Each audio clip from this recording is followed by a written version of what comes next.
여러분, 안녕하세요. 스토리 나래입니다. 신비하고 환상적인 오즈의 세계에 오신 것을 환영합니다.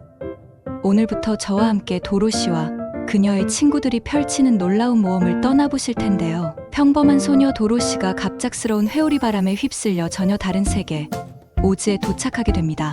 낯선 곳에서 집으로 돌아가기 위해 도로시는 위험천만한 여정을 시작하게 되죠. 도로시는 과연 무사히 집으로 돌아갈 수 있을까요? 그리고 오즈에서 어떤 신비한 친구들을 만나게 될까요? 지금부터 그 흥미진진한 이야기가 시작됩니다. 서문.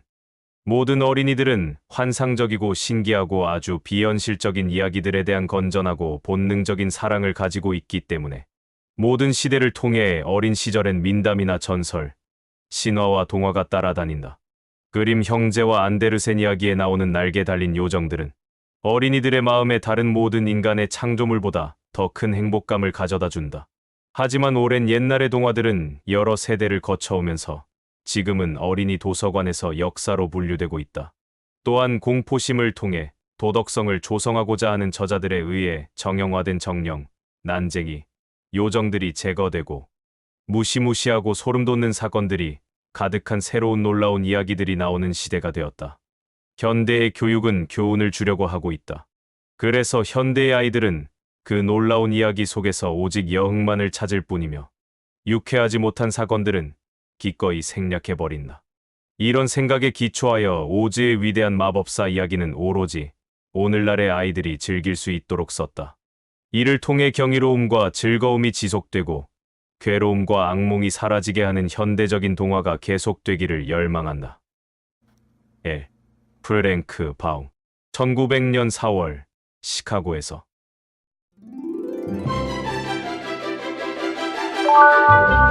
오즈의 마법사 제1장 회오리 바람. 도로시는 농부인 헨리 아저씨와 농부의 아내인 엠 아줌마와 함께 캔사스 중부의 대평원에 살고 있었다. 그들의 집은 작았고 마차로 수마일을 옮겨온 목재로 지어진 것이었다. 4개의 벽, 마루와 지붕이 하나의 방을 이루고 있다. 이 방에는 녹슨 요리용 스토브와 그릇들이 놓여진 선반 하나, 테이블 하나, 1000여 개의 의자, 그리고 침대들이 있었다. 헨리 아저씨와 엠 아주머니는 한쪽 구석에 큰 침대를 사용했고 도로시는 다른 구석에 있는 작은 침대를 썼다. 다락방이나 지하실은 전혀 없었고 바닥에는 지나가는 길에 있는 모든 건물을 부셔버리는 커다란 회오리 바람이 일어났을 때 온 가족이 피하기 위해 대피실로 쓰는 작은 구멍이 있었다. 바닥의 작은 문을 열고 사다리를 통해 잡고 어두운 구멍으로 내려가면 되었다. 도로시는 문가에 서서 주위를 둘러보았지만 사방으로 회색빛의 대평원 외에는 보이는 게 없었다. 모든 방향으로 넓고 길게 펼쳐진 하늘과 땅이 맞닿아 있었고 이 풍경을 깨뜨리는 나무나 집 한 채 보이지 않았다. 태양은 회색빛 무게로 경작지들을 굽고 있었다. 보이는 모든 곳이 똑같은 회색빛이 될 때까지 태양은 기다란 풀잎의 끝을 불태워버려 풀들조차도 푸르지 않았다. 그 집은 언젠가 한번 페인트 칠이 된 적이 있었지만 태양은 페인트를 들뜨게 만들었고 빗물은 그것을 벗겨내갔기 때문에 지금 그 집도 우중충한 회색빛일 뿐이었다. 엠 아줌마가 이곳에 살려고 왔을 때 그녀는 젊고 예쁜 아내였다. 하지만 태양과 바람은 그녀 역시 바꿔놓았다. 그녀의 반짝거리는 눈빛을 가져가고 수수한 회색빛을 남겨놓았고 그녀의 볼과 입술의 붉은 빛을 역시 회색으로 바꿔놓았다. 그녀는 아주 수척했고 지금까지 결코 미소 지은 적도 없었다. 고아였던 도로시가 처음 왔을 때 엠 아줌마는 이 아이의 웃음소리에 무척 놀랐었다. 그래서 도로시의 명랑한 목소리가 그녀 귀에 들릴 때마다 깜짝 놀라 비명을 지르며 손을 가슴에 얹고는 그 조그만 소녀가 더 웃음을 터뜨릴까봐 계속 쳐다보곤 했다. 헨리 아저씨도 웃음이 없었다. 아침부터 밤까지 힘들게 일하면서 즐거움을 전혀 몰랐다. 그 또한 긴 수염부터 낡은 장화에 이르기까지 회색빛이었다. 그는 엄격하고 엄숙했고 말도 거의 하지 않았다. 도로시를 웃음 짓게 만들고 그녀 주변의 것들처럼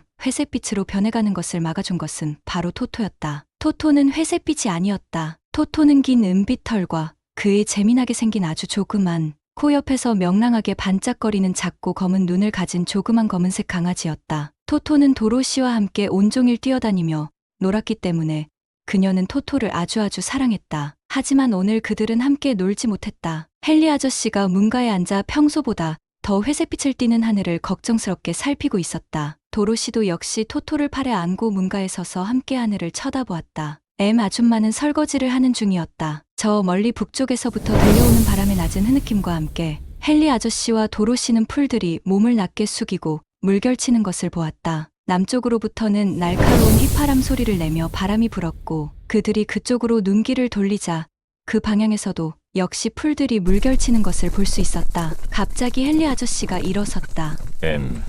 회오리 바람이 오고 있어. 난 잠깐 가축들을 보고 올게. 그리고는 바로 소와 말이 있는 헛간을 향해 달려갔다.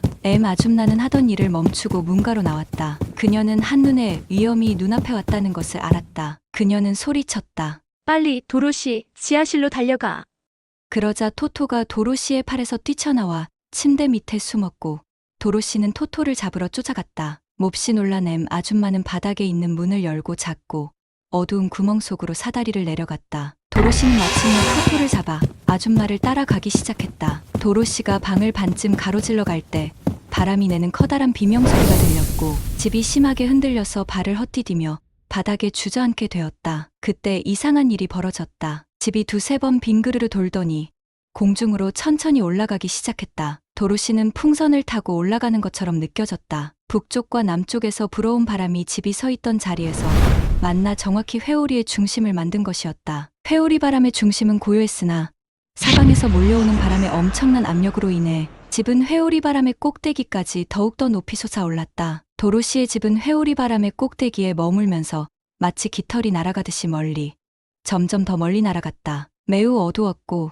바람이 주위에서 끔찍하게 울부짖었지만 도로시는 자신이 제법 잘 버티고 있다는 것을 알았다. 처음에 있었던 몇 번의 회전과 그 다음 몇 번의 기우뚱거림 후에 도로시는 아기가 요람에서 흔들리듯이 자신이 부드럽게 흔들리고 있음을 느꼈다. 토토는 그것을 좋아하지 않았다. 그는 방을 여기저기 돌아다니며 시끄럽게 지저댔다. 하지만 도로시는 바닥에 가만히 앉아서 무슨 일이 일어날지 조용히 기다렸다. 토토가 지하실 문에 너무 가까이 다가갔다가 그만 떨어지고 말았다. 작은 소녀는 토토를 잃었다는 생각이 들었지만 곧 토토의 한쪽 귀가 지하실 구멍 위로 불쑥 튀어나온 것을 보았다. 엄청난 공기의 압력이 그를 들어 올려 떨어지지 않도록 한 것이다. 도로시는 지하실 구멍 쪽으로 살금살금 기어가 토토의 귀를 붙잡아 방 안으로 끌어올린 후 더 이상 그런 일이 생기지 않도록 바닥에 문을 닫아버렸다. 시간이 점점 흘러가면서 도로시는 천천히 두려움을 이겨내고 있었지만 큰 외로움을 느꼈고 바람은 귀가 먹을 정도로 크게 도로시를 향해 비명을 질러대고 있었다. 처음에 도로시는 집이 다시 땅에 떨어지면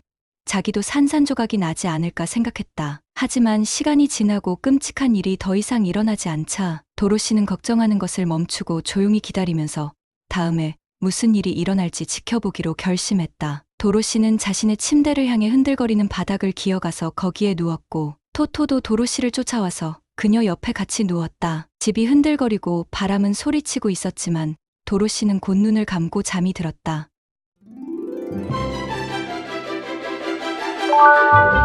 제2장 먼치킨들과의 만남. 도로시는 급작스럽고 위험한 충격 때문에 잠에서 깼다. 만약 도로시가 폭신한 침대에 누워있지 않았다면 크게 위험했을 것이다. 그 충격으로 도로시는 숨이 턱 막혔고 무슨 일이 일어났는지 궁금했다. 토토는 차가운 작은 코를 도로시의 얼굴에 파묻고 기분 나쁘게 낑낑거렸다. 도로시는 일어나 앉은 후 집이 더 이상 움직이지 않음을 알아챘다. 창문을 통해 들어와 작은 방을 가득 채운 밝은 햇살 때문에 더 이상 어둡지 않았다. 도로시는 침대에서 벌떡 일어나 발꿈치에 있는 토토와 함께 열려있는 문을 향해 뛰었다. 이 작은 소녀는 놀라움에 비명을 지르며 여기저기를 둘러봤다. 그녀의 눈동자는 경이로운 광경으로 인해 점점 더 커졌다. 회오리 바람은 도로시의 집을 신기할 정도로 아름다운 땅에 아주 부드럽게 회오리 바람이라는 걸 고려하면 내려놓은 것이다. 그곳에는 풍성하고 달콤한 열매를 가진 우람한 나무들과 멋진 잔디밭이 펼쳐져 있었다. 아주 아름답고 멋진 꽃밭이 사방에 있었고 희귀하고 화려한 깃털을 가진 새들이 노래하며 나무와 덤불 사이를 날아다니고 있었다. 조금 떨어진 곳에서는 초록빛 둑 사이로 반짝이는 작은 시냇물이 흘러가면서 건조한 회색빛 대평원에 오랜 동안 살아온 작은 소녀에게 아주 기꺼운 목소리로 속삭여 주었다. 낯설지만 아름다운 풍경을 열심히 살펴보고 서 있는 중에 도로시는 전에 한 번도 본 적이 없는 기묘하게 생긴 사람들이 다가오고 있음을 알게 되었다. 그들은 도로시가 평소에 보던 어른들만큼 크지는 않았지만 그렇다고 아주 작지도 않았다. 사실 그들은 그 나이대의 아이들 중 키가 큰 편인 도로시의 키 정도 되어 보였지만 나이는 더 많이 들어 보였다. 그들은 이상하게 옷을 입은 3명의 남자와 1명의 여자였다. 그들은 머리에서 1피트 정도 위로 뾰족하게 올라간 모자를 쓰고 있었는데 모자챙에는 작은 방울들이 달려 있어서 그들이 움직일 때마다 예쁘게 딸랑거리는 소리가 났다. 남자들의 모자는 파란색이었고 여자는 하얀색, 모자와 함께 어깨부터 주름이 늘어져 있는 하얀 가운을 입고 있었다. 그 옷에는 작은 별들이 뿌려져 있어서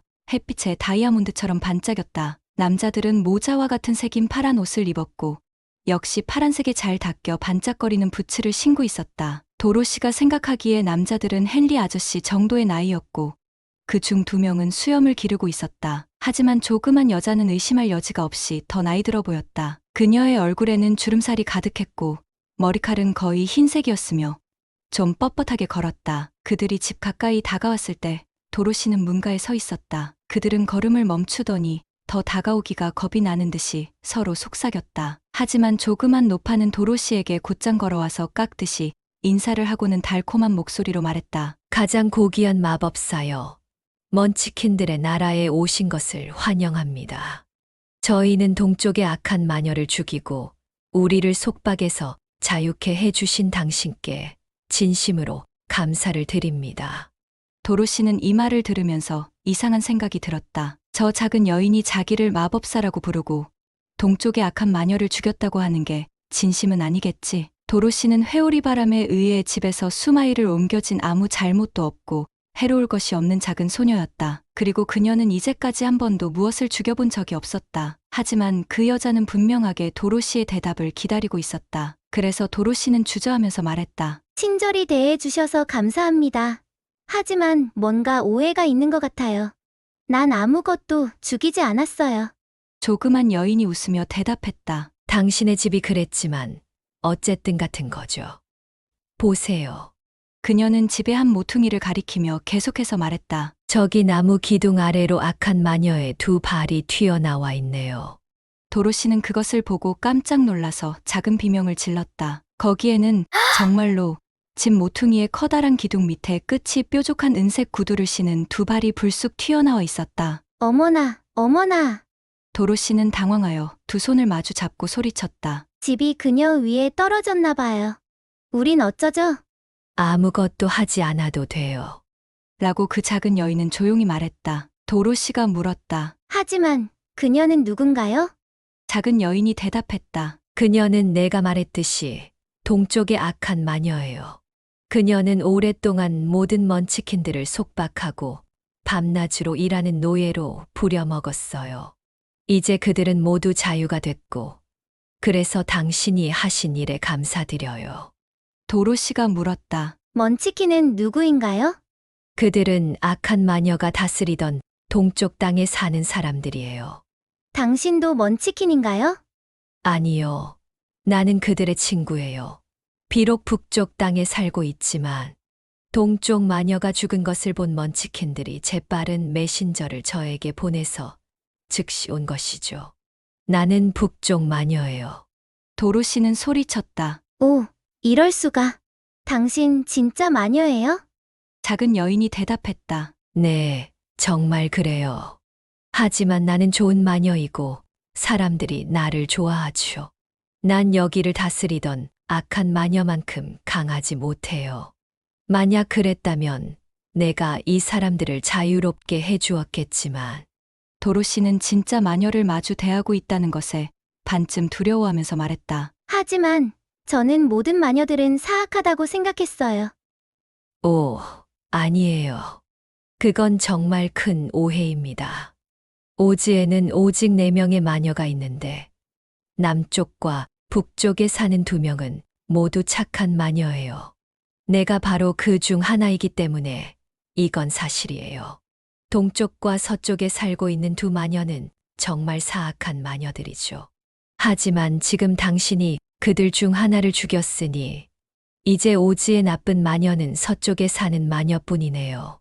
도로시가 잠깐 생각한 후에 말했다. 그런데 아줌마는 나에게 마녀들은 아주 오래전에 모두 죽었다고 했어요. 그 작은 여인이 물었다. 아줌마가 누구죠? 내가 온 캔사스에 살고 있는 내 숙모예요. 북쪽 마녀는 고개를 약간 숙이고 땅을 바라보면서 잠시 생각하는 것 같았다. 그리고는 곧 고개를 들고 말했다. 난 이전에 한 번도 들어본 적이 없어서 캔사스가 어디에 있는지 몰라요. 거기는 문명화된 곳인가요? 예, 물론이죠. 하고 도로시가 대답했다. 오, 그렇다면 이해가 되는군요. 문명화된 나라에는 마녀나 마법사, 마술사 등이 하나도 남아있지 않다고 알고 있어요. 하지만 당신이 보듯이 여기 오지는 전혀 문명화되지 않았고 다른 세계와 단절되어 있죠. 그래서 우리는 아직도 마녀와 마법사들이 있어요. 도로시가 물었다. 마법사들은 누구죠? 오즈가 바로 위대한 마법사예요. 그 마녀는 속삭이듯이 소리를 낮춰 대답했다. 그는 우리 모두를 합친 것보다 더 강력해요. 그는 에메랄드시에 살고 있어요. 도로시가 다른 질문을 더 하려고 하는데 조용히 서 있던 먼치킨들이 갑자기 큰 소리를 지르며 나쁜 마녀가 누워있는 집 모퉁이를 가리켰다. 이게 뭐야? 하며 조그만 노파가 그곳을 쳐다보고는 웃기 시작했다. 죽은 마녀의 다리가 완전히 사라져서 은빛 구두 외에는 아무것도 남지 않았다. 북쪽 마녀가 설명해 주었다. 그녀는 햇빛에 이렇게 빨리 말라버릴 만큼 매우 늙었어요. 이게 그녀의 마지막이군요. 그러니 이제 저 은빛 구두는 당신 거예요. 어서 신어보세요. 그녀는 팔을 뻗어 구두를 들어올린 후 흔들어서 먼지를 떨어내고는 도로시에게 건네주었다. 먼치킨 중에 한 명이 말했다. 동쪽 마녀는 그 은빛 구두를 매우 자랑스러워했죠. 어떤 마법이 구두에 담겨져 있어요. 하지만 우리는 그게 무엇인지 전혀 몰라요. 도로시는 구두를 집안에 가지고 들어가 테이블 위에 두었다. 그리고는 다시 먼치킨들에게 돌아와서 말했다. 나는 정말 아줌마와 아저씨에게 돌아가고 싶어요. 그분들은 분명히 날 걱정하고 계실 거예요. 돌아갈 길을 찾을 수 있게 도와주시겠어요? 그러자 먼치킨들과 마녀는 서로 얼굴을 쳐다보더니 다시 도로시를 보며 그들의 머리를 흔들었다. 그들 중 한 명이 말했다. 동쪽으로 여기서 멀지 않은 곳에 거대한 사막이 있는데 거기를 건너가려던 사람 중에 아무도 살아남지 못했어요. 다른 한 명이 말했다. 남쪽도 마찬가지예요. 제가 그곳에 가서 본 적이 있는데 남쪽은 쿼들링들의 나라죠. 그러자 세 번째 남자가 말했다. 장담하건대 서쪽도 똑같아요. 거기에는 윙키들이 살고 있고 악한 서쪽 마녀가 다스리고 있어요. 당신이 그곳을 지나가려고 하면 그녀는 당신을 노예로 삼으려고 할 거예요. 마녀도 말했다. 내가 북쪽에 살지만 거기에도 오즈를 둘러싸고 있는 거대한 사막이 있어요. 정말 안 됐지만 여기서 우리와 함께 살아야 할 것 같네요. 모두의 말을 듣고 나서 도로시는 이 모든 낯선 사람들 속에서 외로움을 느껴 흐느끼기 시작했다. 도로시의 눈물은 마음 착한 먼치킨들을 슬프게 만들었고 그들은 즉시 손수건을 꺼내들고 함께 울기 시작했다. 그러자 작은 노파는 모자를 벗어서 그녀의 코끝에서 흔들며 하나, 둘, 셋. 하고 엄숙한 목소리로 숫자를 셌다. 그때 모자가 칠판으로 변하더니 거기에 하얀 분필로 쓰여진 커다란 글자가 나타났다. 도로시를 에메랄드 시로 보내라. 작은 노파는 코앞에 있는 칠판을 집어들고 거기에 쓰여 있는 것을 읽고는 물었다. 아가씨 이름이 도로시인가요? 예, 하고 도로시는 얼굴을 들고 눈물을 닦으며 말했다. 당신은 에메랄드 시로 가야 해요. 아마 오즈가 당신을 도와줄 거예요. 도로시가 물었다. 그 도시는 어디에 있죠? 그 도시는 이 나라의 정확히 가운데 있고 오즈가 다스리고 있어요. 그는 아까 내가 말했듯이 위대한 마법사예요. 소녀는 걱정스럽게 물었다. 그는 좋은 사람인가요? 그는 착한 마법사예요. 난 그를 한 번도 만난 적이 없어서 남자인지 아닌지는 말해줄 수 없어요. 도로시가 물었다. 어떻게 갈 수 있죠? 걸어가는 수밖에 없어요. 이 나라를 통과해 가는 것은 때로는 즐거움도 있지만 때로는 어둠과 끔찍한 일도 겪는 긴 여행이 될 거예요. 하지만 당신을 위험으로부터 지키기 위해 나는 내가 알고 있는 모든 마법을 사용할 거예요. 당신도 나와 함께 가실 거죠? 하고 그 조그만 노파를 그녀의 유일한 친구로 여기기 시작한 소녀는 애원했다. 그녀가 대답했다. 아니요. 난 그렇게 할 수 없어요. 하지만 당신에게 키스를 해줄게요. 어느 누구도 북쪽 마녀의 키스를 받은 사람을 감히 해치려고 하지 않을 거예요. 그녀는 도로시에게 가까이 다가와서 이마에 부드럽게 키스를 했다. 그녀의 입술이 닿은 곳에 도로시임을 금방 알아볼 수 있는 둥글고 빛나는 표시가 남았다. 그 마녀가 말했다. 에메랄드 시로 가는 길은 노란색으로 포장되어 있으니 길을 잃지는 않을 거예요. 오즈에게 가거든 두려워하지 말고 당신의 이야기를 들려주고 그에게 도움을 요청하세요. 잘 가요, 아가씨. 3명의 먼치킨들은 도로시에게 즐거운 여행이 되기를 기원해주고 정중히 인사를 하고는 나무들 사이로 가버렸다. 마녀는 고개를 끄덕여 따뜻하고 친절한 인사를 하고는 왼발 뒤꿈치로 3번을 돌더니 갑자기 사라져버렸다. 마녀가 있는 동안에는 두려워서 그저 으르렁거릴 뿐이던 토토는 그녀가 사라진 후 너무 놀랐는지 오랫동안 크게 지저댔다. 하지만 그녀가 마녀인 것을 알고 있던 도로시는 그렇게 갑자기 사라질 것을 예상하고 있었기 때문에 별로 놀라지 않았다.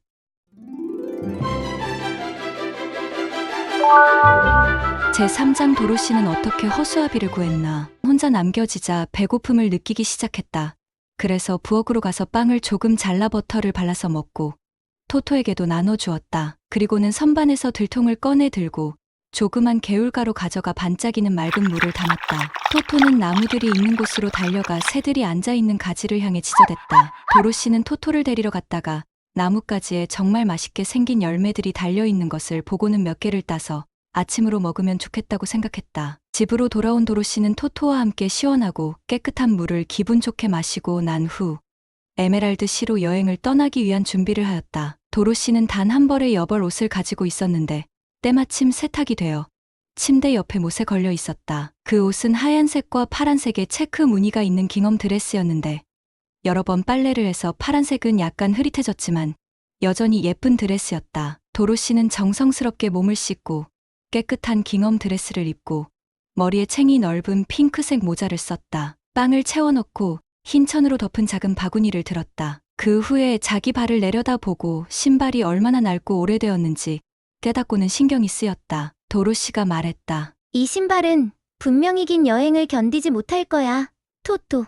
토토는 그 작고 검은 눈으로 도로시를 올려다보며 그녀의 말이 무슨 의미인지 안다는 듯이 꼬리를 흔들었다. 바로 그 순간 도로시는 동쪽 마녀의 것이었던 은구두가 테이블에 놓여 있는 것을 보았다. 도로시가 토토에게 말했다. 저 구두가 내 발에 맞는지 궁금하네. 저 구두는 오래 걸어도 닳지 않고 괜찮을 거야. 도로시는 낡은 가죽 신을 벗어 던지고 은구두를 신어보았다. 그것은 마치 도로시를 위해 만든 것처럼 그녀의 발에 꼭 맞았다. 도로시는 바구니를 들고 일어났다. 따라와, 토토. 우리는 에메랄드 시에 가서 위대한 오즈에게 캔사스로 다시 돌아갈 방법을 물어봐야 해.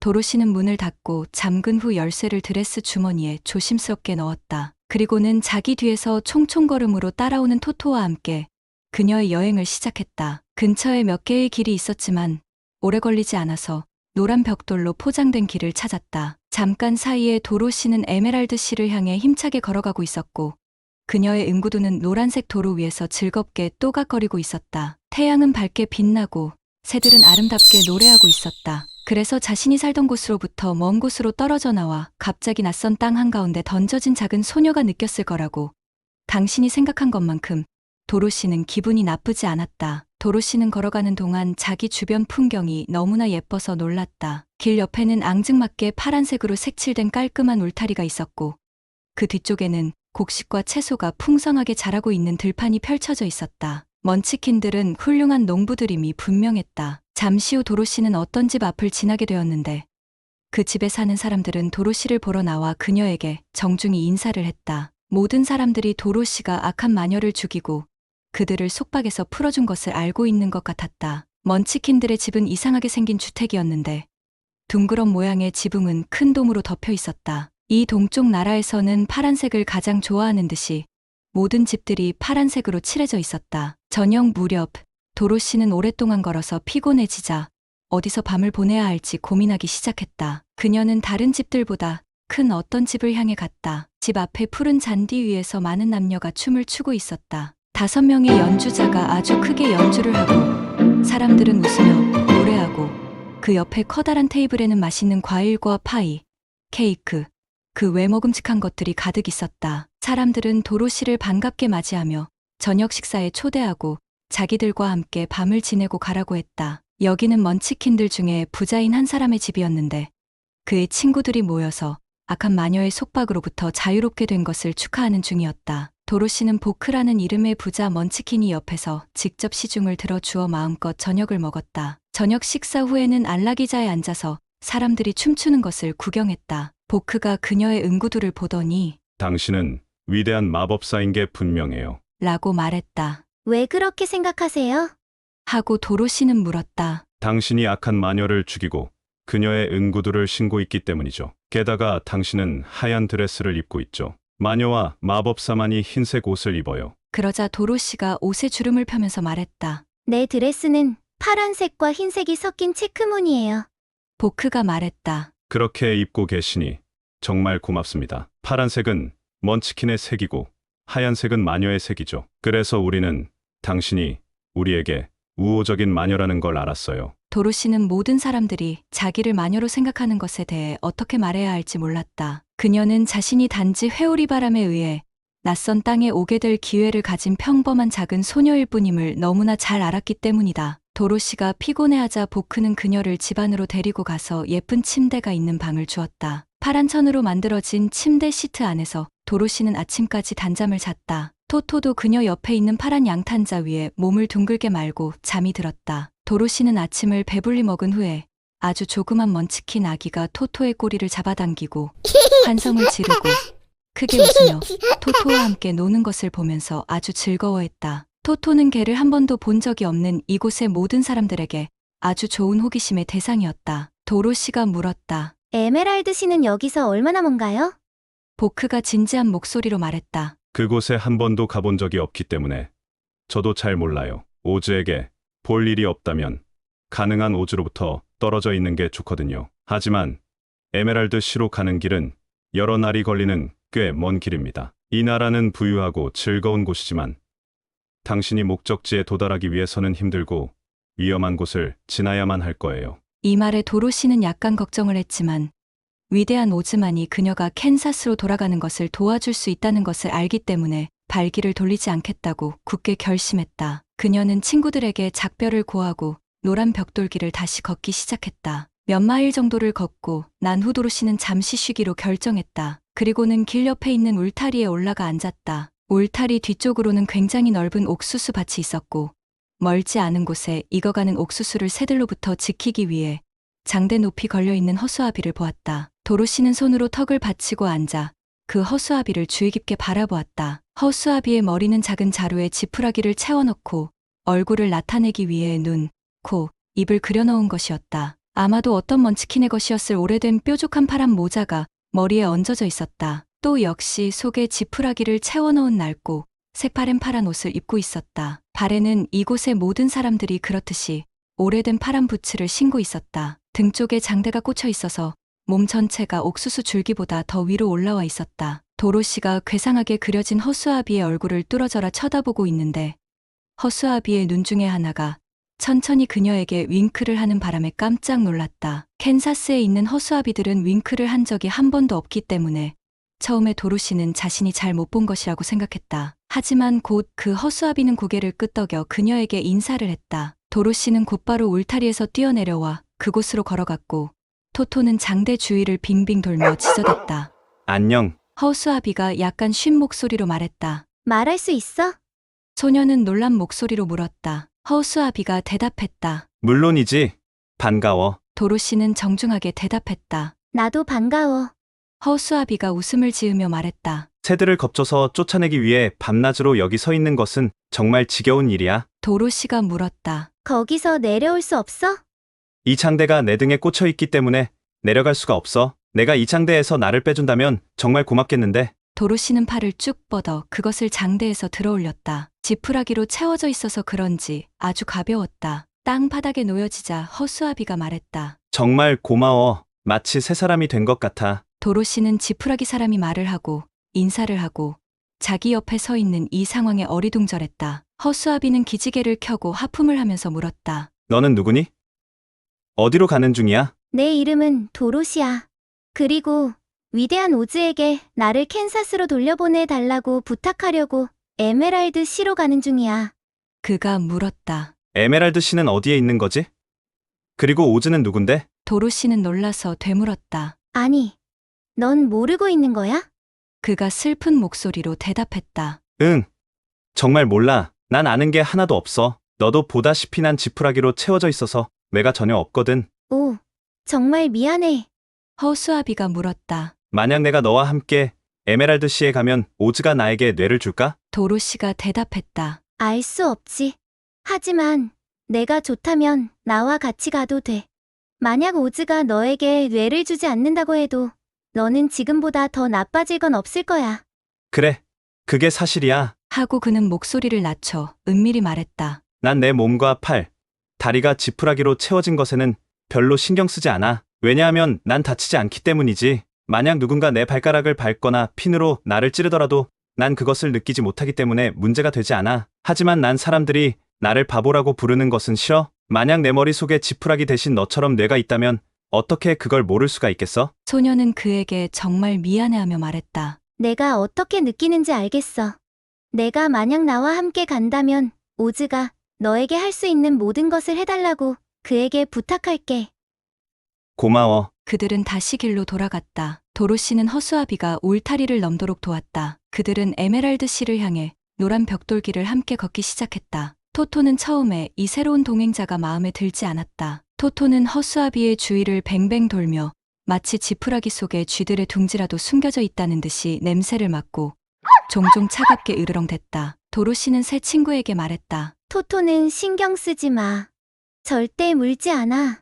허수아비가 대답했다. 난 신경 쓰지 않아. 저 개는 지푸라기로 된 나를 다치게 할 수 없거든. 그 바구니 내가 들고 갈게. 난 지치지 않으니까 걱정하지 않아도 돼. 내가 비밀 한 가지 얘기해 줄게. 그는 걸어가면서 계속 얘기했다. 세상에서 내가 두려워하는 게 딱 한 가지 있어. 도로시가 물었다. 그게 뭔데? 널 만든 먼치킨 농부니? 허수아비가 대답했다. 아니, 그건 바로 불 켜진 성냥이지.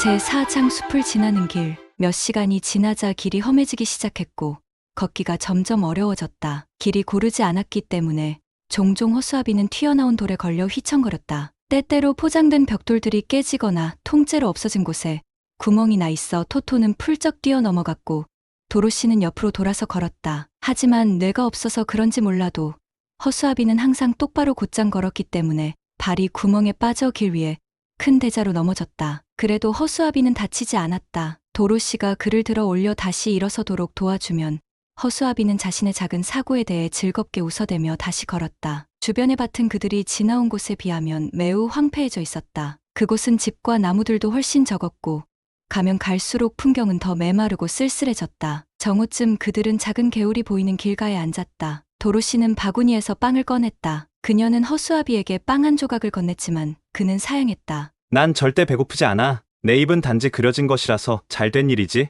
만약 내가 입에 구멍을 내서 무언가 먹으려 한다면 내 속에 있는 지푸라기들이 밖으로 나오려고 할 거야. 그러면 내 얼굴 모양이 망가지겠지? 도로시는 그렇다는 생각에 고개를 끄덕이고는 자기 빵을 먹기 시작했다. 도로시가 식사를 끝내자 너와 내가 살았던 곳에 대해서 얘기 좀 해줘. 라고 허수아비가 말했다. 그래서 그녀는 캔사스에 대해서 그곳의 모든 것이 얼마나 회색빛인지 어떻게 회오리바람이 그녀를 이 신기한 오즈의 나라에 데리고 왔는지 그에게 얘기해 주었다. 허수아비는 주의 깊게 듣고 나서 말했다. 난 내가 왜 이 아름다운 곳을 떠나서 캔사스라고 부르는 건조하고 온통 회색뿐인 곳으로 돌아가려고 하는지 이해할 수가 없어. 소녀가 대답했다. 그건 너에게 매가 없기 때문이야.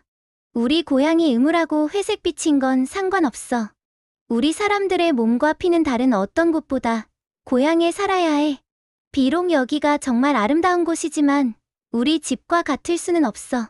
허수아비는 한숨을 지으며 말했다. 물론 내가 그걸 이해할 수는 없겠지. 만약 내 머리가 나처럼 지푸라기로 채워져 있다면 넌 아마도 아름다운 이곳에서 평생 살았을 거야? 그러면 캔사스에는 아무도 살지 않게 되겠지. 너에게 뇌가 있다는 게 캔사스에겐 다행이구나. 그 아이가 물었다. 쉬는 동안에 내 얘기도 들려주지 않을래? 그러자 허수아비는 도로시를 비난하는 듯한 표정으로 바라보다가 말했다. 사실 내 인생은 아주 짧아서 말해줄 만한 게 아무것도 없어. 난 바로 그저께 만들어졌을 뿐이야. 그 이전에 세상에 무슨 일이 있었는지 난 전혀 알 수가 없지. 다행스럽게도 농부가 내 머리를 만들 때 귀 하나를 가장 먼저 그렸기 때문에 난 무슨 일이 일어나고 있는지 들을 수 있었어. 거기엔 그 농부와 함께 다른 먼치킨이 하나 더 있었어. 내가 처음 들은 것은 농부가 이 귀 어때? 라고 말한 것이었어. 다른 사람이 말했어. 똑바로 그리지 않았잖아. 농부가 말했어. 괜찮아. 어쨌든 귀처럼 생겼으면 됐지 뭐. 그걸로 충분한 게 사실이지. 농부는 이렇게 말했어. 이제 눈을 그려야지. 그가 내 오른쪽 눈을 그리자마자 난 그 농부와 주변의 모든 것을 호기심 가득한 눈으로 둘러보았어. 내 인생 처음으로 세상을 보게 되었기 때문이지. 농부를 지켜보던 다른 사람이 말했어. 눈이 꽤 예쁜데 파란 페인트가 눈 색깔로는 제격이지. 다른 쪽 눈은 좀 크게 그릴 생각이야. 하고 농부가 말했어. 두 번째 눈이 완성되자 난 이전보다 훨씬 더 잘 보게 됐지. 그리고 농부는 내 코와 입도 그려 넣었어. 하지만 그때 난 입으로 무엇을 할 수 있는지 몰랐기 때문에 아무 말도 하지 못했지. 난 그들이 내 몸통과 팔과 다리 만드는 것을 재미있게 지켜보았어. 마지막으로 그들은 내 머리를 몸통에 고정시켰지. 그때 난 내가 다른 사람들처럼 멋진 사람이라는 생각이 들어 아주 자랑스러웠어. 농부가 말했어. 이 녀석은 새들을 아주 잘 쫓아낼 거야. 사람이랑 똑같이 생겼잖아. 무슨 소리. 이 녀석은 정말 사람이라고. 하고 다른 남자가 말했고 난 정말 그 말이 맞다고 생각했어. 농부는 나를 팔에 안아 옥수수밭으로 옮겼고 내가 날 발견한 그 긴 창대 위에 세웠어. 농부와 그의 친구는 날 혼자 남겨두고 곧 가버렸지. 난 그들이 날 버려두고 가는 게 마음에 들지 않았어. 그래서 그들을 따라가려고 발을 움직여봤지. 하지만 내 발은 땅에 닿지 않았고 난 장대 위에 머물러 있을 수밖에 없었어. 그건 생각하기도 싫을 만큼 너무나 쓸쓸한 삶이었지. 방금 전에 만들어졌기 때문에 생각할 만한 게 전혀 없었으니까. 많은 까마귀들과 다른 새들이 옥수수밭에 왔다가 날 보자마자 먼치킨 농구로 생각했는지 멀리 도망갔지. 그건 좀 재미가 있었어. 그리고 내가 아주 중요한 사람이라고 느끼게 해주었어. 하지만 머지않아 한 늙은 까마귀가 가까이 다가오더니 날 자세히 살피고는 내 어깨에 앉아서 이렇게 말했어. 이런 어설픈 방식으로 나를 속일 수 있다고 생각하다니. 조금이라도 생각이 있는 까마귀라면 내가 단지 지푸라기로 채워진 것임을 알 수 있지. 그러더니 그 까마귀는 내 발 밑으로 뛰어내려가 원하는 만큼 잔뜩 옥수수를 먹었어. 다른 새들도 내가 그를 해치지 못한다는 것을 알고는 역시 옥수수를 먹으러 몰려왔어. 그래서 잠깐 사이에 내 주위에는 새들로 가득하게 되었지. 난 매우 슬펐어. 결국 난 허수아비 노릇도 제대로 못한다는 걸 보이고 말았으니. 하지만 늙은 까마귀는 나를 위로하며 말했어. 만약 내가 머리에 뇌만 가지고 있었어도 다른 이들처럼 너도 훌륭한 사람이 되었을 거야. 어쩌면 그들보다 더 나았을 수도 있지. 뇌는 이 세상에서 유일하게 가치 있는 것이야. 그건 까마귀든 사람이든 마찬가지지. 까마귀가 떠난 뒤 난 이걸 계속 생각했어. 그리고는 뇌를 얻기 위해 열심히 노력해야겠다고 결심했지. 그때 운 좋게도 내가 와서 나를 장대에서 끌어내려 주었으니 난 내 말을 듣고 우리가 에메랄드시에 가면 위대한 오즈가 나에게 뇌를 줄 거라고 확신을 갖게 되었어. 도로시가 진심으로 말했다. 그렇게 되면 좋겠다. 내가 그것을 그토록 갖고 싶어 하니까 말이야. 허수아비가 대답했다. 오, 그래. 난 정말 갖고 싶어. 자기가 바보라는 걸 아는 것은 정말 기분 나쁜 일이거든. 그럼 어서 가자. 도로시는 허수아비에게 바구니를 건네주며 말했다. 길 양쪽 모두 이제는 울타리가 전혀 없었고 주변의 땅은 경작되지 않아 거칠었다. 저녁 때쯤 그들은 울창한 숲에 이르렀다. 아주 커다란 나무들이 빽빽하게 자라고 있었고 나뭇가지들이 서로 맞물려서 노란 벽돌길을 덮고 있었다. 나뭇가지들이 햇빛을 차단하고 있어 숲은 한밤중처럼 어두웠다. 하지만 이 여행자들은 걸음을 멈추지 않고 숲으로 들어갔다. 허수아비가 말했다. 들어가는 길이 있으면 반드시 나가는 길도 있을 거야. 이 길이 이끄는 대로 가다 보면 이 길 끝에 에메랄드시가 있겠지. 도로시가 말했다. 그건 누구든지 알아. 허수아비가 대답했다. 물론이지.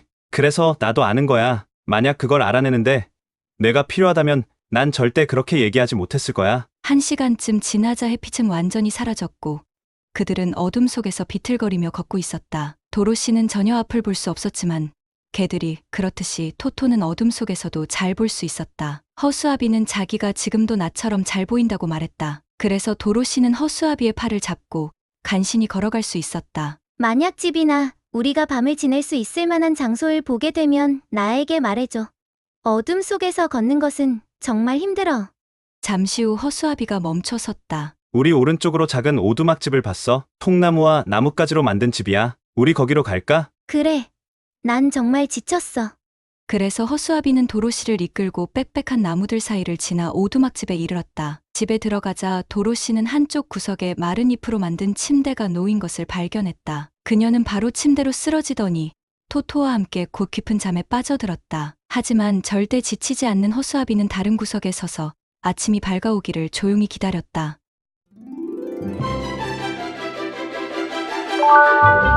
제5장 양철나무꾼을 구하다. 도로시가 깨어났을 때 태양은 나무들 사이로 빛나고 있었고 토토는 벌써 오래전부터 밖에 나가 새들과 다람쥐를 쫓아다니고 있었다. 도로시는 일어나 앉아서 주변을 돌아보았다. 허수아비는 그녀를 기다리며 그 자리에 그대로 조용히 서 있었다. 도로시가 그에게 말했다. 나가서 물을 찾아봐야겠어.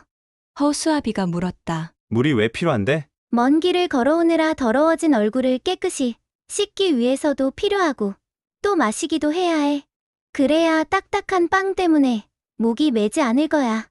허수아비는 깊은 생각을 한 뒤 말했다. 사람으로 사는 것은 참 불편하구나. 잠도 자야 하고 먹고 마시기도 해야 하니까 말이야. 하지만 넌 뇌를 가지고 있으니 그건 다른 많은 불편함보다 더 가치 있는 거겠지? 그들은 오두막집을 나와서 나무들 사이로 걸어 다니다가 깨끗한 물이 솟아나는 샘물을 발견했다. 거기서 도로시는 물을 마시고 세수를 하고 아침을 먹었다. 그녀는 바구니에 빵이 얼마 남지 않은 것을 알게 되었다. 그래서 허수아비가 아무것도 먹지 않는다는 것에 정말 감사했다. 빵은 도로시와 토토가 오늘 하루 먹기에도 충분하지 않았기 때문이다. 도로시가 식사를 마치고 노란 벽돌길 쪽으로 돌아가려고 할 때 어디선가 가까운 곳에서 깊게 신음하는 소리를 들었다. 도로시가 겁이 나서 물었다. 저게 무슨 소리지?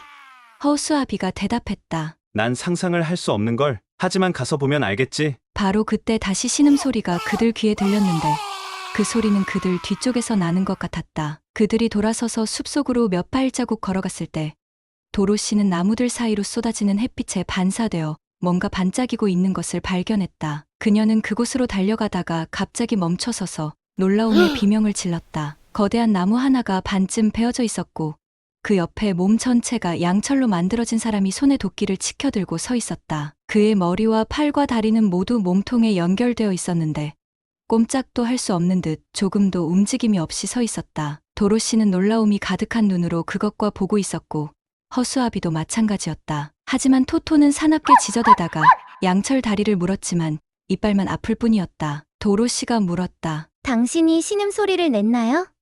양철 인간이 대답했다. 그래, 내가 그랬어.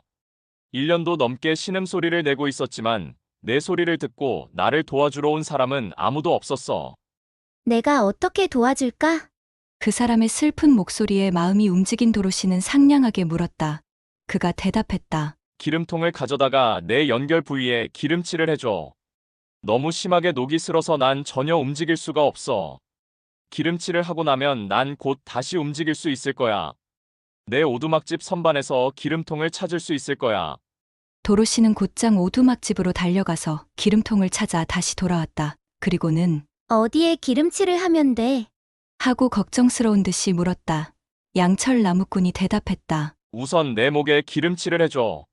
그래서 도로시는 그곳에 기름을 넣었다. 하지만 너무 심하게 녹이 슬었기 때문에 허수아비가 양철 나무꾼의 머리를 붙잡고 부드럽게 움직일 때까지 이쪽 저쪽으로 돌려주어야 했다. 그리고 나서야 양철 나무꾼은 스스로 머리를 움직일 수 있었다. 이제 내 팔에 기름을 넣어줘.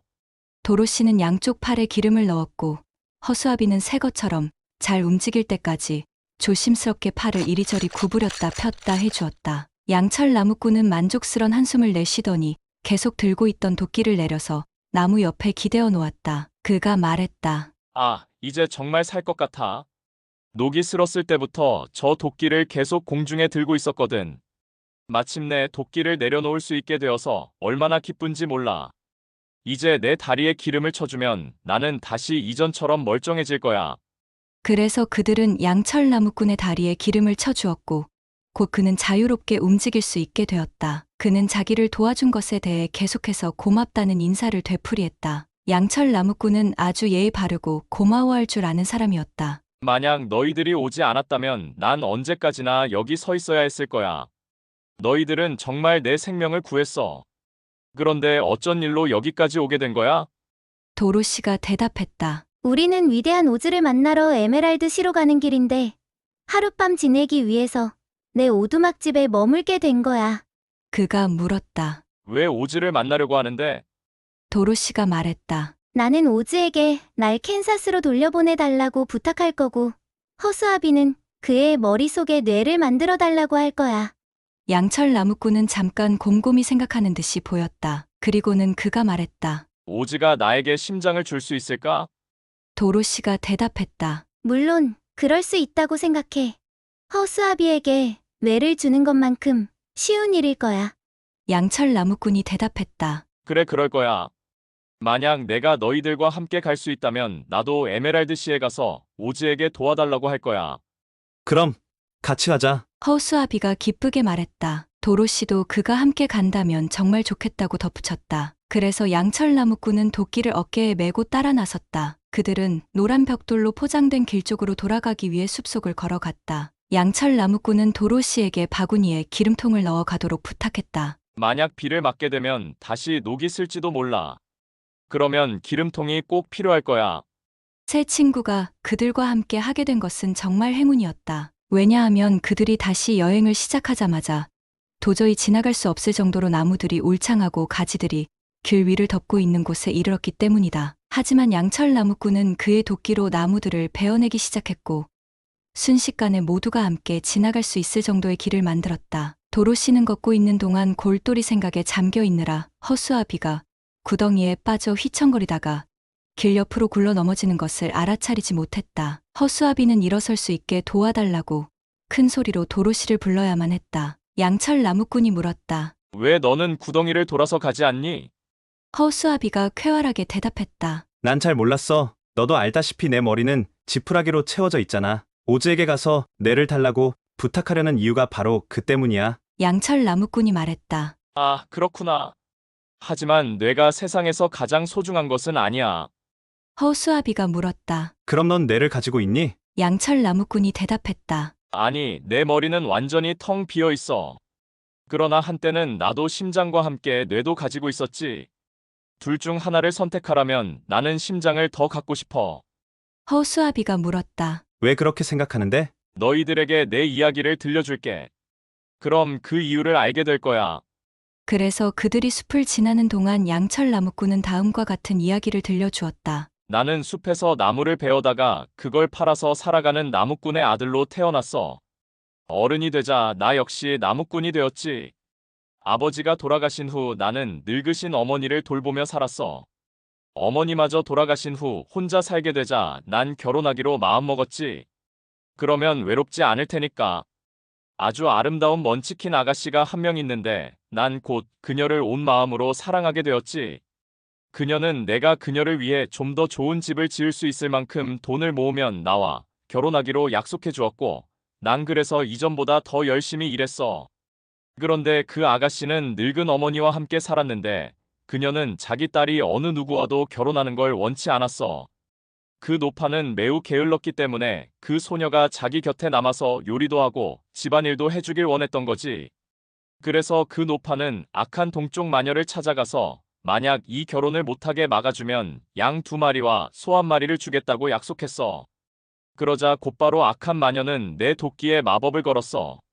어느 화창한 날 가능한 한 빨리 새 집과 아내를 얻고자 하는 열망을 가지고 나무를 베러 갔는데 도끼가 갑자기 미끄러져 내 왼쪽 다리를 잘라버린 거야. 처음에는 이 일을 큰 불운으로 여겼어. 한쪽 다리만으로는 나무꾼으로 일할 수 없기 때문이지. 그래서 난 대장장이를 찾아가서 그에게 양철로 새 다리를 만들어 달라고 했어. 일단 익숙해지자 양철 다리는 아주 잘 움직였어. 그러나 그런 내 행동은 악한 동쪽 마녀를 화나게 만들었지. 내가 그 아름다운 먼치킨 아가씨와 결혼하지 못하게 만들겠다고 노파와 약속했거든. 내가 다시 나무를 베기 시작하자 도끼가 또다시 미끄러지더니 오른쪽 다리마저 잘랐어. 난 다시 대장장이를 찾아갔고 그는 양철로 다리를 만들어 주었지. 그 후에 마법에 걸린 도끼는 내 팔도 하나씩 차례로 잘라버렸어. 하지만 난 기죽지 않고 그것들을 모두 양철로 바꿔버렸지. 그러자 악한 마녀는 도끼가 내 머리를 자르게 했어. 그때 난 이제 모든 것이 끝났다고 생각했지. 하지만 때마침 지나가던 대장장이가 날 찾아왔고 그는 양철로 새 머리를 만들어 주었어. 그래서 난 악한 마녀를 이겼다고 생각하고는 전보다 더 열심히 일했어. 하지만 난 내 적이 얼마나 잔인한지 전혀 몰랐던 거야. 그 마녀는 아름다운 먼치킨 아가씨에 대한 내 사랑을 없앨 새로운 방법을 생각해낸 거야. 도끼가 또다시 미끄러지더니 내 몸을 그대로 통과해서 두 동강 내버렸지. 대장장이가 다시 나를 돕기 위해 찾아와서는 양철로 몸을 만든 후 양철 팔과 다리와 머리를 나사로 조여 몸에 단단히 붙여주었어. 그래서 난 이전처럼 잘 돌아다닐 수 있게 되었어. 하지만 지금 나에겐 심장이 없어. 그래서 그 먼치킨 아가씨에 대한 사랑을 모두 잃어버리고 말았지. 이제는 내가 그녀와 결혼을 하든 하지 못하든 상관하지 않게 되었어. 그런데 내 생각에 그 아가씨는 아직도 내가 그녀에게 오기를 기다리며 노파와 함께 살고 있을 거야. 햇빛에 반짝반짝 빛나는 내 몸이 난 매우 자랑스러워. 이제는 도끼가 미끄러진다고 해도 날 다치게 할 수 없기 때문에 문제될 게 없어.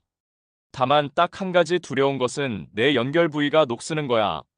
그래서 난 오두막에 기름통을 항상 준비해놓고 필요할 때마다 나에게 기름을 치고 손질을 하지. 그런데 어느 날 난 그만 기름치는 일을 깜빡 잊고 나무를 베러 나왔는데 폭풍우를 만난 거야. 위험해 하고 생각하기도 전에 관절들에 녹이 슬었지. 그리고는 너희들이 날 도우러 왔을 때까지 계속 숲에 서 있었던 거야.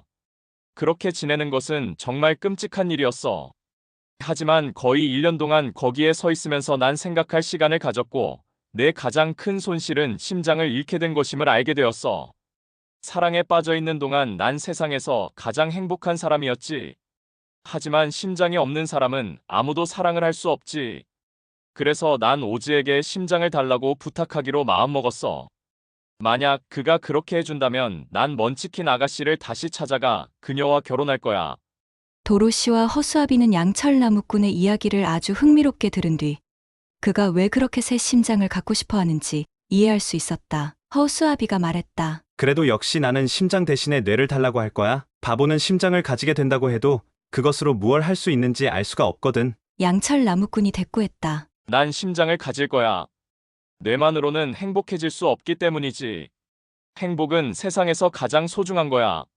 도로시는 두 친구 중 누구 말이 옳은지 판단할 수 없었기 때문에 아무 말도 하지 않았다. 그녀는 만약 캔사스와 M 아주머니에게 돌아갈 수만 있다면 나무꾼에게 뇌가 없든 허수아비에게 심장이 없든 또는 두 명 모두 원하는 것을 얻든 못 얻든 상관없다고 생각했다. 도로시가 가장 걱정한 것은 빵이 거의 남아있지 않다는 것이었다. 그녀와 토토가 한 번만 더 식사를 하면 바구니가 비게 될 것 같았다. 분명한 것은 나무꾼이나 허수아비는 아무것도 먹지 않아도 괜찮았지만 도로시는 양철이나 지푸라기로 만들어지지 않았기 때문에 먹지 않으면 살 수 없다는 사실이었다.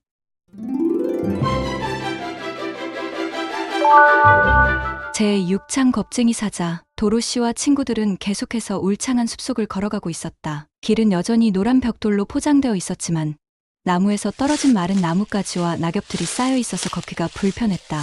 이 숲에는 새들이 별로 보이지 않았다. 새들은 햇살이 풍부한 넓은 들판을 더 좋아하기 때문일 것이다. 하지만 가끔씩 숲속에서 나무들 사이로 몸을 숨긴 야수들이 으르렁거리는 소리가 들려왔다. 어떤 짐승의 울음소리인지 알지 못해 작은 소녀는 심장이 빠르게 두근거렸다. 하지만 토토는 알고 있는 듯했다. 토토는 도로시 옆에 바싹 붙어서 걸었고 그 소리에 대꾸하여 짖지도 않았다. 도로시가 양철 나무꾼에게 물었다. 얼마나 더 가야 이 숲을 벗어날 수 있을까? 나무꾼이 대답했다. 에메랄드시까지 가본 적이 없어서 나도 잘 모르겠어. 내가 어렸을 때 아버지는 거기에 다녀오신 적이 있는데 오지가 살고 있는 도시에 가까이 갈수록 풍경이 더 아름답지만 그곳에 가려면 위험한 곳을 지나가야만 하는 긴 여행이라고 말씀하셨어. 하지만 내 기름통이 있는 한 난 두려울 게 없고 아무도 허수아비를 다치게 하진 못할 것이고 또 내 이마에 착한 마녀의 키스 자국이 있기 때문에 그것이 널 위험에서 지켜줄 거야. 소녀는 걱정스럽게 말했다. 하지만 토토는 그는 누가 지켜주지? 양철 나무꾼이 대답했다. 만약 토토가 위험해지면 우리가 지켜줘야지. 그의 말이 끝나자마자 숲에서 무시무시한 울부짖음이 들려왔고 곧바로 커다란 사자가 갑자기 길로 뛰어들어왔다. 사자의 발길질 한 번에 허수아비는 빙글빙글 돌며 길 옆으로 날아갔다. 그 다음에 사자는 양철 나무꾼을 날카로운 발톱으로 내려쳤다. 하지만 나무꾼이 길 위에 넘어졌을 뿐 아무런 상처도 없는 것을 보자 사자는 깜짝 놀랐다. 바로 그때 눈앞에 적이 나타나자 조그마한 토토는 사자를 향해 달려나가며 지저댔다. 그 커다란 야수가 입을 벌리고 토토를 물려고 하자 도로시는 토토가 죽을지도 모른다는 생각에 위험을 무릅쓰고 그들 사이로 뛰어들었다. 그리고는 할 수 있는 만큼 세계 사자의 콧등을 내리치면서 소리 질렀다. 토토를 물지 마. 너같이 커다란 짐승이 이렇게 작고 불쌍한 강아지를 물려고 하다니 부끄러운 줄 알라고. 난 물지 않았어. 사자는 도로시가 내려친 코를 앞발로 문지르며 대답했다. 그러자 도로시가 쏘아붙였다. 알아. 하지만 물려고 했잖아. 넌 커다란 겁쟁이일 뿐이야. 사자는 부끄러운 듯 자기 머리를 흔들며 말했다. 나도 알아. 난 항상 그렇게 생각하고 있는 걸. 하지만 내가 어떻게 해야 겁쟁이가 안 될 수 있지? 나도 모르지. 내가 지푸라기로 만들어진 가엾은 허수아비를 때린 걸 생각해봐. 지푸라기로 만들었다고? 사자는 깜짝 놀라며 물었다. 그리고는 도로시가 허수아비를 들어올려 일으켜 세우고 본래 모습을 되찾아주기 위해 여기저기 두드리는 것을 지켜보았다. 그래. 지푸라기로 만들어졌어. 도로시는 아직도 화가 나는 듯이 대답했다. 사자가 중얼거렸다. 그래서 그렇게 쉽게 쓰러졌구나. 난 그가 그렇게 날아가는 걸 보고는 정말 놀랐어. 그럼 저 사람도 지푸라기로 만들어졌니? 도로시는 양철 나무꾼이 일어나는 것을 도와주면서 말했다. 아니, 그는 양철로 만들어졌어. 사자가 말했다. 그래서 내 발톱이 거의 부러질 뻔했구나. 발톱이 양철을 긁을 때 내 등에 소름이 돋을 정도였다니까. 내가 그렇게 아끼는 저 조그만 짐승은 뭐니? 도로시가 대답했다. 그는 내 강아지 토토야. 사자가 물었다. 그 강아지도 양철이나 지푸라기로 만들어졌니? 도로시가 말했다. 둘 다 아니야. 그는 진짜 살로 된 강아지야. 오, 정말 신기하게 생긴 동물이구나. 지금 보니 정말 작네. 사자가 슬픈 목소리로 말했다. 나 같은 겁쟁이 빼고는 어느 누구도 저렇게 작은 동물을 잡아먹을 생각도 하지 않을 거야. 넌 왜 그렇게 겁쟁이가 된 거야? 도로시는 작은 말정도 크기의 이 커다란 야수를 놀라운 눈빛으로 바라보며 물었다. 사자가 대답했다. 그게 바로 수수께끼야. 아마도 태어날 때부터 그랬던 것 같아. 숲속의 모든 다른 동물들은 내가 당연히 용감할 거라고 생각하지. 왜냐하면 사자는 어디에서도 동물의 왕이니까. 내가 아주 크게 으르렁거리면 살아있는 모든 동물들은 겁을 먹고 온 내게서 멀리 달아난다는 걸 알게 됐어. 사람을 만날 때마다 난 정말 무서워 죽을 지경이었지만 내가 으르렁거리면 항상 그 사람은 잽싸게 달아나 버리더라고. 만약 코끼리나 호랑이나 곰이 나와 싸우려고 한다면 난 도망쳤을 거야. 난 그 정도로 겁쟁이라고. 하지만 그들은 내가 으르렁거리자마자 그 소리를 듣고는 모두 내게서 멀리 도망가 버리지. 그러면 물론 나는 그냥 가게 내버려둬. 허수아비가 말했다. 하지만 그건 옳지 않아. 동물의 왕이 겁쟁이일 수는 없어. 사자는 그의 꼬리로 눈에 가득 고인 눈물을 닦으며 대답했다. 나도 알아. 그게 내 삶을 아주 불행하게 만드는 가장 큰 슬픔이지. 하지만 위험이 닥치면 내 심장은 정말 심하게 떨리는걸. 양철 나무꾼이 말했다. 어쩌면 심장병일지도 몰라. 그럴지도 모르지. 하고 사자가 말했다. 양철 나무꾼이 계속해서 말했다. 만약 심장병이라면 넌 기뻐해야 해. 그건 네가 심장을 가지고 있다는 증거잖아. 나에겐 심장이 없어. 그래서 심장병도 일어날 수 없거든. 사자는 심각한 표정으로 말했다. 아마도 나에게 심장이 없었다면 난 겁쟁이가 되지 않았을지도 몰라. 허수아비가 물었다. 넌 뇌를 가지고 있니? 사자가 대답했다. 아마도 그럴 거야. 그걸 한 번도 본 적은 없지만. 그러자 허수아비가 말을 꺼냈다. 난 뇌를 갖게 해달라고 부탁하러 위대한 오즈에게 가는 중이야. 내 머리는 지푸라기로 채워져 있기 때문이지. 나무꾼이 말했다. 난 심장을 달라고 할 거야. 도로시도 덧붙였다. 나는 토토와 함께 캔사스로 돌아갈 수 있게 해달라고 할 거야. 오즈가 나에게 용기도 줄 수 있을까? 겁쟁이 사자가 물었다. 허수아비가 말했다. 그가 내게 뇌를 줄 수 있다면 그럴 수 있을 거야. 나에게 심장을 줄 수 있다면. 하고 양철 나무꾼도 말했다. 날 캔사스로 돌려보내줄 수 있다면. 하고 도로시도 말했다. 사자가 말했다. 조그만 용기도 없는 내 삶은 정말 견딜 수 없어. 도로시가 대답했다. 그렇다면 우린 환영이야. 다른 사나운 짐승들이 우리에게 접근하지 못하도록 지켜줄 수 있을 테니까. 내 생각엔 널 보고 금방 무서워하는 그 짐승들이 너보다 훨씬 더 겁쟁이일 거야. 사자가 말했다. 정말 그렇긴 해. 하지만 그게 날 더 용감하게 만들지는 못해. 내가 겁쟁이라는 걸 알고 있는 한 난 행복하지 않을 거야. 그렇게 해서 이 친구들은 다시 여행을 떠났다. 사자는 도로시 옆에서 위험있게 성큼성큼 걸었다. 토토는 사자의 거대한 턱 사이에서 거의 죽을 뻔한 일을 잊을 수 없었기 때문에 처음엔 이 세 친구를 반기지 않았다. 하지만 어느 정도 시간이 흐르자 점점 마음이 편안해졌고 지금 토토와 겁쟁이 사자는 둘도 없는 친구가 되어 있었다. 그날의 나머지 시간 동안 이 여행의 평화를 깨는 사건은 하나도 없었다. 아니, 사실 한 가지 있었는데 양철 나무꾼이 길 위를 기어가고 있던 벌레 한 마리를 발아 죽인 것이다. 양철 나무꾼은 어떤 생명에게든지 해를 끼치지 않기 위해 항상 조심해왔기 때문에 이 사건은 그를 아주 슬프게 만들었다. 그는 걸어가는 동안 슬픔과 후회로 인해 눈물을 흘렸다. 이 눈물은 천천히 그의 얼굴을 지나 턱 사이의 관절로 흘러들어가 그것들을 녹슬게 만들었다. 도로시가 갑자기 양철 나무꾼에게 질문을 했었는데 그는 턱이 뻣뻣하게 굳어 입을 열 수가 없었다. 그러자 겁이 난 나무꾼은 도로시에게 자기를 도와달라고 여러 가지 손짓 발짓을 했지만 도로시는 알아듣지 못했다. 사자도 역시 무엇이 잘못된 건지 몰라 어리둥절해했다. 하지만 허수아비는 바로 도로시의 바구니에서 기름통을 꺼내 들고 나무꾼의 턱에 기름을 쳤다. 그러자 잠시 후에 나무꾼은 다시 말을 할 수 있게 되었다. 양철 나무꾼이 말했다. 이걸로 난 한 가지 교훈을 얻었어. 이제부터는 내가 밟을 곳을 잘 살펴봐야겠어. 만약 또다시 벌레를 죽이게 되면 난 분명히 다시 눈물을 흘리게 될 거고, 그럼 내 턱이 녹슬어서 말을 할 수 없겠지. 그때부터 그는 땅을 살피면서 매우 조심해서 걸었다. 기어가고 있는 개미를 보자 그는 개미가 다치지 않도록 걸음을 넓게 하여 건너뛰었다. 양철 나무꾼은 자기에게 심장이 없다는 것을 아주 잘 알고 있었기 때문에 어느 누구에게든지 무례하거나 무자비하게 행동하지 않도록 항상 조심했다. 양철 나무꾼이 말했다. 심장이 있는 너희들은 자신을 인도해줄 무언가를 가지고 있기 때문에 잘못된 일을 하지 않겠지. 하지만 난 심장이 없기 때문에 아주 조심해야 해. 물론 오즈가 내게 심장을 준다면 그때부터는 그렇게 조심하지 않아도 되겠지.